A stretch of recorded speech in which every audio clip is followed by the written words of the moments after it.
Assalamu alaikum wa rahmatullahi wa barakatuh. Alors je vais vous donner ma recette de pizza au curry.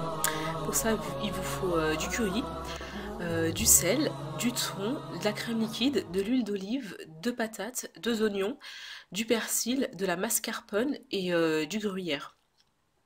Voilà. Donc pour commencer, vous allez faire cuire les oignons et les pommes de terre dans un plat.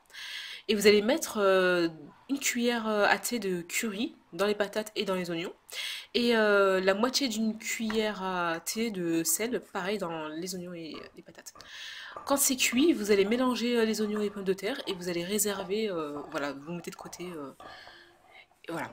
Donc ensuite, vous allez préparer le thon. Une fois qu'il est lavé, vous allez rajouter une pincée de sel et vous allez rajouter le persil, une cuillère à thé de persil et une cuillère à soupe d'huile d'olive et vous mélangez et vous laissez de côté. Donc dans un plat, vous allez mettre du papier cuisson, de la farine et de la pâte à pizza. Pour la pâte à pizza, vous trouverez ma recette dans une autre vidéo. Une fois que vous l'avez bien étalée, vous mettez la mascarpone. Pour la mascarpone, quand vous l'étalez, faites attention parce qu'elle colle en fait à la pâte et voilà, ça la tire, ça l'abîme. Donc vous mettez un petit peu de mascarpone, un petit peu de partout sur la pâte à pizza et après vous l'étalez assez doucement, quoi. Faites attention. Donc quand vous avez étalé, voilà, vous en avez mis de partout, vous allez rajouter le mélange de pommes de terre et d'oignons avec le curry. Ensuite, vous rajoutez le thon, le mélange thon, persil, huile, etc. Vous en mettez un petit peu de partout, hein, pareil pour le gruyère, vous en mettez partout, même sur les bords.